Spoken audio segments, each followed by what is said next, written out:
52 हमारी बात चल रही थी प्रिपोजिशन पर। अब सबसे ज़्यादा कन्फ्यूजन प्रिपोजिशन होती है, जो बचपन से समझने में मुझे भी काफ़ी टाइम में नहीं लग गया, जब तक मुझे सही से समझाने वाला कोई नहीं मिला। जब मेरे टीचर इस तरह के मिल गए जो समझाए, बात होती ऑन, अपॉन, ओवर, तीनों का ही अर्थ होता है ऊपर। कहाँ किसे यूज़ करें ये बहुत कन्फ्यूजन है। आज हम इसी चीज़ को आपको बताएंगे कि ऑन, अपॉन, ओवर का कन्फ्यूजन जो है दूर करेंगे कि ये यूज़ कैसे होते हैं, क्योंकि तीनों का अर्थ जो होता है ऊपर ही होता है। अगर आपको समझ में आए तो please like, share and subscribe करें चैनल को। नीचे रेड बटन जो होता है उस पर क्लिक करें और प्लीज़ सब्सक्राइब करें, सपोर्ट करें। तो चलिए स्टार्ट करते हैं ऑन। अब बात करते हैं ऑन, अपॉन, ओवर। ओवर के साथ अबव जो है दोनों का अर्थ सेम होता है, चाहे अबव कर दे या ओवर कर दे, बात एक ही होता है, इसमें कन्फ्यूजिंग नहीं होता है। बात करें ऑन की, ऑन का अर्थ होता है ऊपर। लेकिन जब कोई वस्तु किसी चीज़ को स्पर्श करे, टच करे, ये हाथ है तो ये ऐसे रख दे मैंने, ओ ये हो गया ऑन इसका। जब ये हाथ इसको टच कर रहा है, ये पेन के ऊपर यहाँ कैप रख दे, टच कर रहे हैं दोनों एक दूसरे को, तो ये होता है ऊपर। जहाँ किसी चीज़ को एक चीज़ दूसरी चीज़ को टच करती है, स्पर्श करती है, बिल्कुल भी उनमें इस तरह गैप ना हो, ये टच हो गए, तो वो होता है ऑन। कैसे? The lamp is on the table. जो लैम्प है, तो लैम्प जाहिर सी बात है टेबल पे रखते हैं तो उसको टच करता है। टेबल लैम्प होता है, हम टेबल पे रखेंगे तो उस पर टच कर रहा है तो क्या हो गया, ऑन आएगा।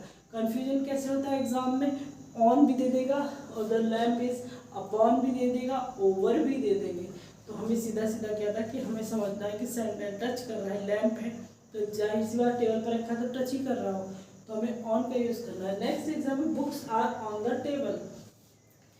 तो जो बुक्स हैं टेबल पर रखी हुई है तो जाहिर सी बात टच कर रही है एक दूसरे को, तो ये भी ऑन ही होता है। इसी तरह के सारे एग्जाम्पल ऐसे ही होते हैं। तो the cat is on the bed, तो बेड पर वो टच कर रही है, बेड पर बैठी हुई है।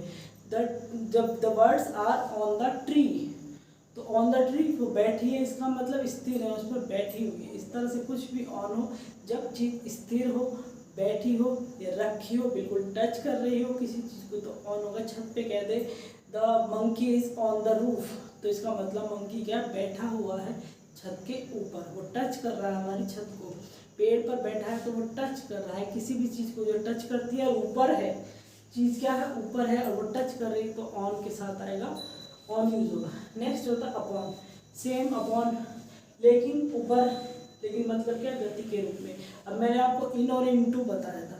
जब इनटू बताया था, इनका क्या मतलब था, स्थिर अवस्था में, जब हम कमरे में है, रूम में है, एक जगह है तो हम इन है। जब हम गतिपूर्वक अंदर किसी चीज़ में जाएंगे तो हम इनटू हो जाएंगे। इसी तरह से अपॉन होता है, टेबल रख के कोई भी चीज़ स्थिर है लेकिन उस पर कोई चीज़ गति करेगी, उसके बाद इसका इन तीनों का अर्थ होता है ऊपर।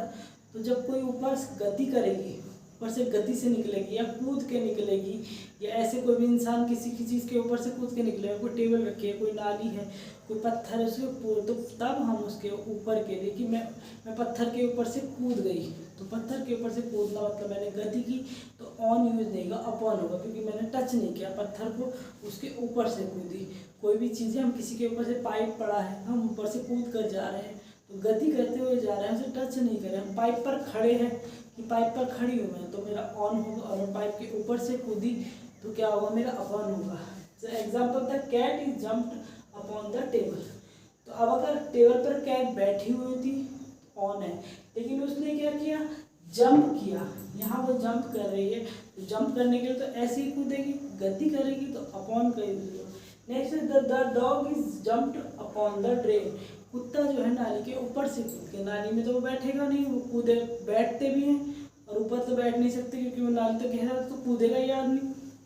तो उस कूदने के लिए किसी चीज़ के ऊपर से जब कूदेंगे और गति करेंगे, टच भी नहीं करेंगे, टच तो ऐसा आता ही नहीं कि पैर लग गया, हल्का सा धोखे से लग गया, तो ऊपर से कूदते हैं, गति कर रहे हैं, किसी चीज़ के ऊपर से जा रहे हैं, तो अपॉन का यूज होगा। नेक्स्ट होता है ओवर या अबव, तो सेम है ऊपर, लेकिन स्पर्श ना करें, बात चीज़ हमारे ऊपर हो लेकिन हमसे वो टच ना करें। और गति वाला अपॉन भी नहीं आएगा। कैसे? जैसे there is a ceiling over या अबव माई हेड। अब ये स्थिर होता है, कई बार ये भी आता है कि ओवर का जो स्थिर के लिए कहते हैं कि स्थिर है चीज़, ओवर है, स्थिर है, लेकिन नहीं, कुछ सेंटेंस में कन्फ्यूजन करने के जब एग्जाम हमारा थोड़ा हाई लेवल का हो जाता है, तब क्या एग्जाम्पल आता है, the helicopter is hovering over stars, तो हेलीकॉप्टर तो स्थिर होकर जाएगा ऊपर से, या हमारे ऊपर उड़ रहा है वो स्थिर तो होगा नहीं जो ऊपर है, तो वहाँ भी ओवर या अबव का यूज़ होता है। लेकिन वो चीज़ क्या है, ऊपर है, वो कूद नहीं रही है, वो गति इस तरह से नहीं कर रही, वो सीधी ऊपर से जा रही है, हम उसे टच नहीं कर सकते। बहुत इसीलिए इनमें कन्फ्यूजन होता है, क्योंकि ये दोनों सेम ही हो गए, गति इसमें भी हो रही है, गति इसमें भी हो रही है। लेकिन एक चीज़ है कि एक पास में हो रही है तो वो क्या हो गया, अपॉन हो गई। लेकिन एक ऊपर है हमारे, हम मतलब टच करने का कोई सवाल ही नहीं है, कोई मतलब ही नहीं है, ऊपर है। पैर को कर सकते हैं टच, लेकिन एक लेवल, हमें एक सपोर्ट चाहिए, लेवल चाहिए।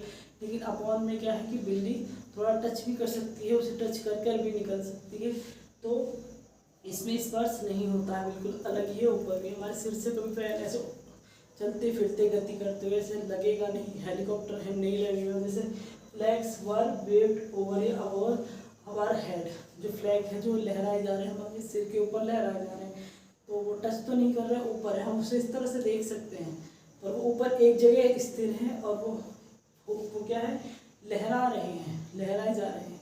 इसमें कन्फ्यूजन यही रहता है ज़्यादातर, सेंटेंस में 4 ऑप्शन दिए जाएंगे, चारों में पूछ लिया जाएगा, जहाँ टच कर दिए वो ऑन होगा, जहाँ गतिपूर्वक कूदेगी कोई, टच करने की भी संभावना उसमें रहती है, क्योंकि और इसमें टच नहीं करेगी, बिल्कुल भी स्पर्श ना करे, टच नहीं होगा, और हमारे ऊपर से गति करके निकल जाएगी, या स्थिर भी, जैसे फैन है तो आता है ओवर या अबव, दोनों का अर्थ सेम है, तो ज़्यादातर ओवर यूज होता है हमारे ग्रामर में। नेक्स्ट, अब ओवर का जो थोड़ा सा भी एग्जाम्पल में अगर एग्जाम टफ कर दिया जाए, थोड़े टफ लेवल पर चला जाए, तो ओवर का यूज अलग तरीके से भी होता है। वो कैसे, ओवर का अर्थ होता है ढकना, दूसरी तरफ या आर पार किसी चीज़ को ढक देंगे, तो कवर करना जो होता है वो ओवर यूज होता है वहाँ पर, किसी भी चीज़ की, चाहे इंसान हो, चाहे कुछ भी, कोई भी चीज़ हो, कोई भी वस्तु हो, कोई भी व्यक्ति हो, कोई भी जानवर हो, किसी को अगर हम ढकते हैं तो ओवर का यूज़ करेंगे।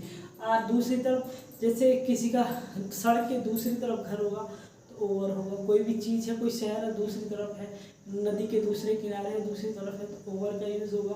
तो इस तरह दूसरी तरफ ही आर पार जो होता है कि आर पार है, कोई चीज़ आर या पार वाली कहते हैं, इधर के आर पार ये है, उधर पार वो है, आर इधर है, तो वही दूसरी तरफ वाला ही हो जाता है, तो उसके लिए ओवर होता है। कैसे, आई पुट क्लॉथ ओवर हर, मैंने उसके ऊपर कपड़ा ढक दिया, तो यहाँ कवर नहीं हुआ कि मैंने कवर कर दिया उसको, या कवर करके ढक दिया।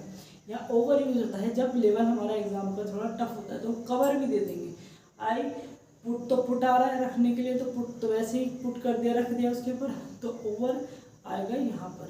यहाँ पर जैसे there is a bridge over the railway line, एक ब्रिज है रेलवे लाइन की आर पार, या दूसरी तरफ एक ब्रिज है, तो ओवर का यूज होगा सीधा सा। There is a bridge the railway line on the railway, there मतलब कुछ कर ही नहीं सकते, ओवर ही इसमें आएगा।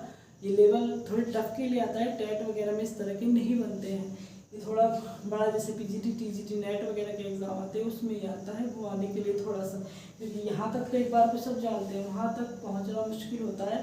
तो टेट सुपर टेट का ये नहीं है लेवल, ये आगे का है थोड़ा उनसे।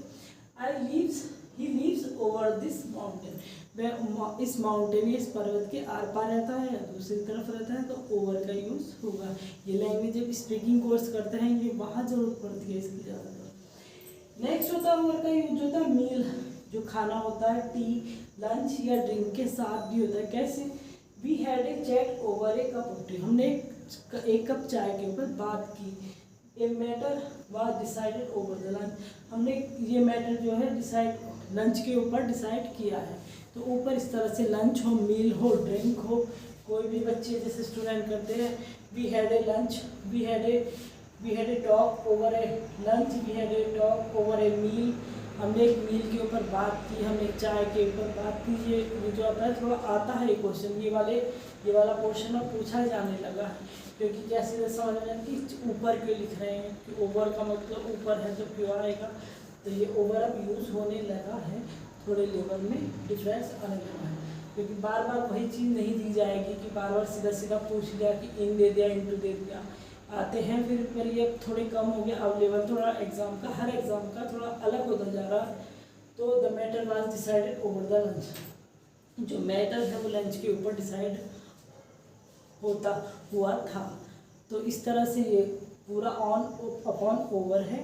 बाकी इसमें अगर आपको कोई कन्फ्यूजन है, कोई क्वेरी है तो आप पूछ सकते हैं कमेंट करके। इससे सीधा सरल कुछ नहीं है, बहुत कन्फ्यूजन लग जाता है। सीधी सी ऑन अपॉन ओवर में यही कि ऑन जो होगी वो टच करेगी, अपॉन जो होगी वो गति के साथ निकल जाएगी, इधर से उधर को टच भी कर सकती है, उसकी टच करने की कंडीशन भी रहती है। नेक्स्ट ओवर में टच बिल्कुल नहीं करेगी, चीज़ हमारे ऊपर स्थिर भी रह सकती है, स्थिर नहीं भी रह सकती। जैसे हेलीकॉप्टर जाएगा, एरोप्लेन जाएगा, कोई चिड़िया जाएगी हमारे, तो ओवर ही आएगा उसके साथ ही। तो ये है आपका, ये इसका कंफ्यूजन यही है, इसका कंक्लूजन भी यही है। तो प्लीज़ अगर समझ में आया तो please like share and subscribe.